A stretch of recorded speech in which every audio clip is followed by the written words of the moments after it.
tutti e benvenuti in questo nuovo video di MotorbikeDays.it. Siamo al terzo episodio dedicato al GoPro e nello specifico oggi vedremo come impostare correttamente la funzione video. Parlando del mondo video, la prima impostazione è il formato NTSC oppure PAL.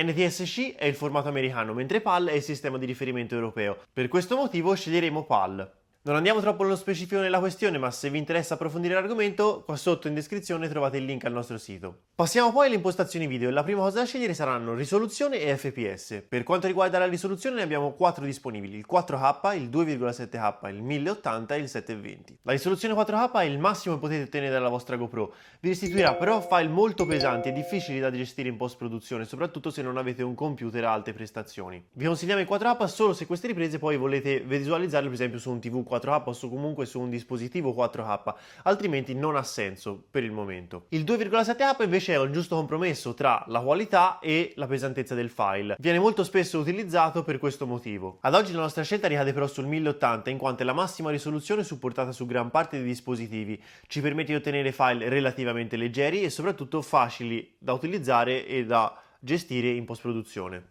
Se passiamo poi alla scelta degli FPS, la domanda che dobbiamo porci è sempre solo una: voglio rallentare oppure no le mie riprese? Perché se vorrò rallentare le mie riprese la scelta andrà sui 50 frame per secondo, mentre se non ho intenzione di rallentare le mie riprese cadrà sui 25 frame al secondo. GoPro ci permette anche di spingerci oltre e arrivare a 100 frame al secondo, ma in realtà se non abbiamo esigenze particolari di rallentare notevolmente la nostra ripresa non ha senso.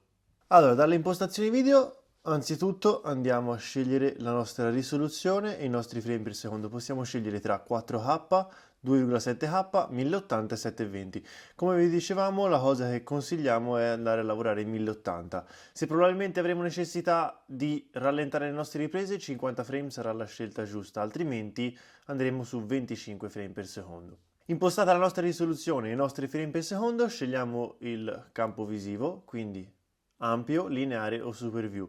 La nostra scelta cadrà su ampio o super view, dipende un po' da quello che dobbiamo fare. In questo caso scegliamo ampio. Se scorriamo troviamo ProTune. Per quanto riguarda il ProTune invece sarà sempre necessario averlo attivo per poter accedere alle opzioni avanzate. Otturatore lo lasciamo su auto, la compensazione dell'esposizione la lasciamo a 0 oppure la abbassiamo volendo a meno 0,5. Il bilanciamento del bianco lo lasciamo in automatico. ISO minimi 100, ISO massimi 800, non andiamo oltre perché sennò iniziamo a vedere del rumore, quindi 800 può andare più che bene.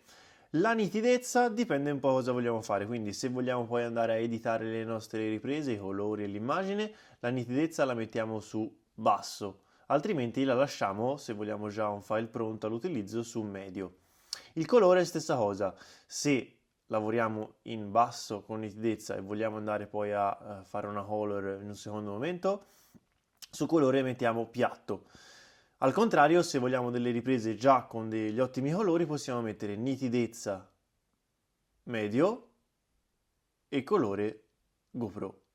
Per quanto riguarda invece la parte audio, nella parte microfoni, soprattutto se lo utilizziamo in moto, consigliamo di impostarlo su vento. Abbiamo così concluso il nostro terzo episodio dei tutorial dedicati a GoPro. Per qualsiasi domanda e curiosità non esitate a scriverci nei commenti e vi ricordo che in descrizione avete il link al nostro sito dove è presente un articolo dettagliato con tutte le specifiche di cui abbiamo parlato. Come sempre vi invito a iscrivervi al canale e a lasciare un like a questo video.